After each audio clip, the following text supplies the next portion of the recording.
In this lesson, we'll learn how we can start to gamma correct our textures that are being used for rendering in V-Ray. Alright, so for this particular scene, we have just a relatively simple torus knot that's been set up here, and we have this sort of a wood plank texture that's on our floor. Now, the lighting in the scene is being provided by a V-Ray dome light. So I have this dropped into my scene, and connected into this dome light's texture, I have an HDR image. So that's going to be found inside the dome texture. So if we were to take a look at what this looks like, actually rendered out, we can come in here and render this image. You can see that we come out with this nice image-based lighting environment. So you can kind of see the reflections of this HDR image that are being reflected on this torus knot. Now, even with this high dynamic range image used as our light source, you can see that the image itself is really pretty dark. So the reason for this is that because this is an HDR image, there's actually quite a bit more color information contained in here than can what be actually displayed on our monitor.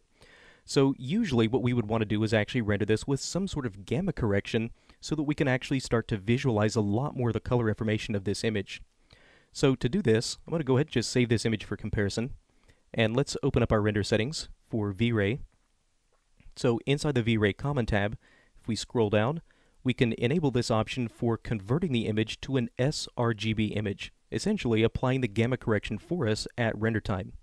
So let's turn this option on. Again, I have this image saved for comparison. Now let's re-render this and see what we get. Now with this gamma correction turned on, you can see that our image is now much brighter, and we can start to see a lot more of the color information of this HDR image compared to what we had before. Now, the problem is that it has essentially gamma corrected the entire image, which is a good thing for these areas where we see the reflections of our environment. But if you take a look at this wood floor texture, you can see it's now really washed out and really desaturated compared to what we had before. And if we were to actually see what this texture looks like in the viewport, you can see it's really actually much darker than what we're getting in our rendered view. So to fix this, we can actually enable some gamma correction on the textures themselves to compensate for any of this washed-out appearance that we may start to get. So to do this, let's bounce over into the hypershade. Right, we'll take this V-Ray floor material, and if we take a look inside texture 2, which is the actual wood floor texture, with this now active, let's go into the attributes, into the V-Ray attributes, and we can enable this option for bitmap input gamma.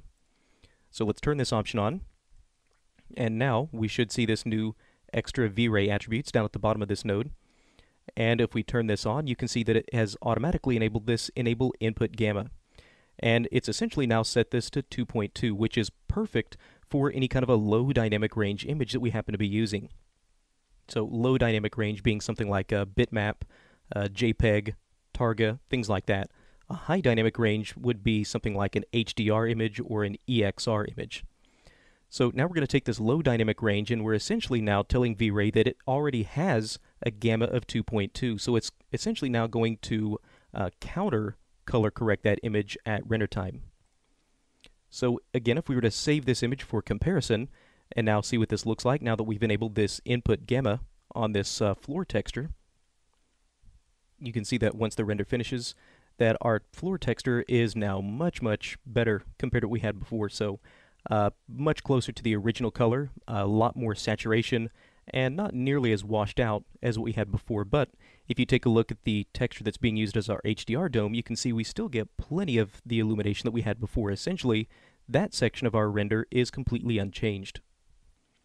So if we had any other low dynamic range textures in our scene, we just need to go through, select those, and apply this same input gamma option to those textures as well. And typically this default setting of a gamma value of 2.2 is what you would actually want to use for your textures.